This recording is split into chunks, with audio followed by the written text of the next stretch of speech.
Sometimes I wish I could just have a decentralized chat group where I can talk to my friends and families without worrying about my data getting leaked or stolen by a third party, or even the company itself, because after all, we all know major social apps have been selling our data to others, right? This is also why you might need to start looking at Decentralized Identity, or DID. With DIDs, users can be confident that the data is secure and cannot be easily compromised. Plus, they let you carry your identity around, so you don't have to keep confirming who you are every time you use a different app or network. It all sounds too fancy, right? But even Vitalik himself believed in this decentralized society setup too, so I wouldn't let this one slip if I were you. But with so many SocialFi projects out there, which one should I start looking into? This leads me perfectly to the project that I'm reviewing today, which is called DeBox. So what is DeBox?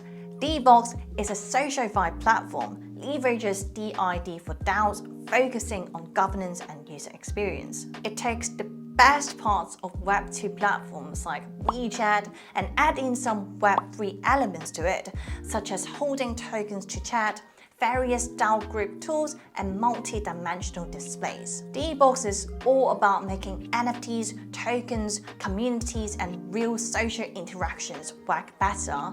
It's on a mission to tackle fake news and scams that pop up on platforms like Telegram and Discord. Basically, it's designed to meet the real needs of Web3 users and communities, which is pretty much what we have been talking about for an ideal Web3 social app. So that's the community user's perspective.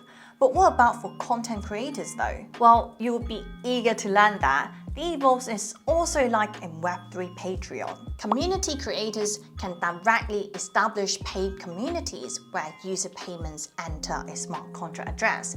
These payments are released monthly to creators through stream payments. This approach actually eliminates 30% fee charged by App Store and also 20% fee charged by Patreon. That's great news for content creators because finally we can remove those intermediaries and directly profit from the price difference. Furthermore, participation of community members is tied to NFTs, ensuring the value generated within the community flows to both the creators and members rather than the platform itself. So if you're thinking, well, Jamie, you make it sound so ideal, but at the same time, very fake indeed. To help you understand a little bit more about DeBox, why don't we take a look at the app, which you can download on App Store or Google Play so we can try out together. Of course, links can be found in the description box below, but in a brief summary, there are 3 key features that DeBox have. The first one is the chat feature, so users can chat directly within the community.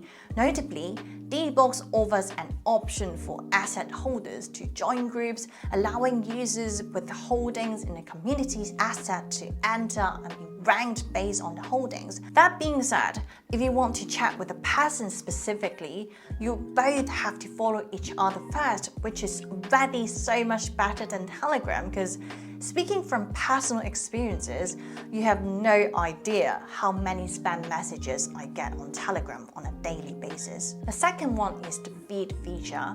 Very similar to Twitter-like feed, it showcases dynamic updates. This feed can be divided into user-followed and recommended sessions. Users can post updates, comment on posts, like and collect posts in their session. The third one they have is the communities feature. DeBox categorizes communities into token communities, NFT communities, and clubs. Users can join communities based on their own preferences. So let's say if you own a Bored Ape NFT, then you'll be given the right to join the community, otherwise you won't be able to join. This similar feature applies to the token community as well. Let's say if you want to join the Ethereum DAO, you have to own a certain amount of ETH first, otherwise you won't be able to participate. This is great because it creates that exclusiveness which makes people want to join in the group and engage with others much more. At the same time, reduces the influx of irrelevant information to some extent. They also refer to this feature as hold to chat. Additionally, DeBox introduces features like unlimited community members, community management tools like voting and proposals, and services like token authorization checks and NFT transactions, making it much more user-friendly. So it really feels like all features in one platform, combining elements from WeChat, Twitter, and Discord, all while remaining decentralized. And I'll say that's ambitious, and perhaps others recognize the ambition and potential as DeBox managed to raise $2 million in their seed round earlier this year. I'll say that's really not bad, considering we're still being in an ultra bear market. But we can't do a project review without talking about its tokenomics, right? So the next part of my case will be all about that. The native token is the DBX token, although let me be clear, it's not out yet. They have a total supply of 1 billion and they have plans to ban tokens on a regular basis. The tokens actually offer utility, like you'll need to own those to join certain clubs within the app, very similar to a membership fee. With the DBX coin, it also allows you to use certain premium functions as well as for ranking projects and dApps. So I really like the part where tokens have actual utility rather than just serving as some governance tokens. And the business model they are adopting right now is not so much as chat to earn, because you see, chat to earn would lead to another problem, which is having so much spam messages to crash the group. So the token is still centered around the core functionality of the product and also focuses much more on the B2B side. For example, project owners and content creators will consume DBX for unlocking advanced features, advertising, bidding, rankings, and other scenarios. However, these consumptions are primarily directed towards project owners and regular users won't perceive them. In terms of allocation of the coin, 55% goes to the DeBox Foundation, 20% goes to the team, 20% goes to institutions, and 5% goes to airdrop. I'll say though, the token distribution is really not the best, and it's always hard to define what the term DeBox Foundation means, right? A foundation fund is usually used for investment or support for projects within the ecosystem, but still, it's a huge allocation to it. But the good thing is, 55% of the DeBox Foundation tokens will only be released in the next 48 months, which is a decent amount of time. So that's the tokenomics part. Let's move on to the limitations to the project. First of all, DeBox might face a potential challenge due to strong focus on the Chinese community.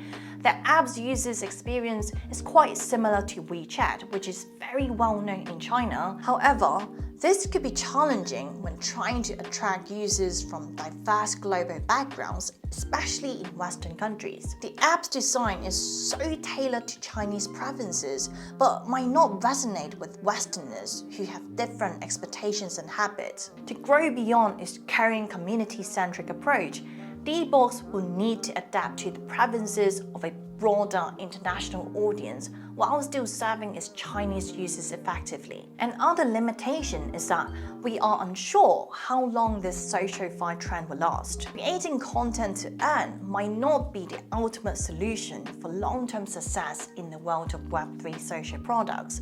Sustainable user engagement in these products rely not only on the X to earn model, but also on the presence of high quality and long-term content. While X to earn can incentivize user activity for a certain period, relying solely on this model, as seen in many GameFi projects, may not maintain long-term user appeal. Well, as you know, I love to provide a balanced review to my viewers so that you can make your own judgment.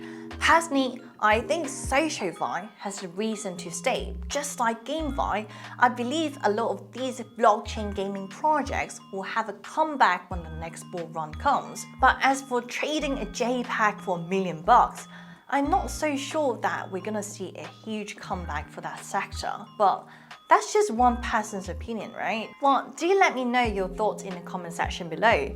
Which sector are you most bullish on? Is it SocialFi or gaming or even NFTs? If you're interested in checking out DeBox and its create to earn feature, it wouldn't hurt to download the app and experience a little bit yourself, right? Of course, All links can be found in the description box below. In the meanwhile, if you want more regular updates from me, do follow me on Twitter and Instagram, and I'll see you guys in the next one.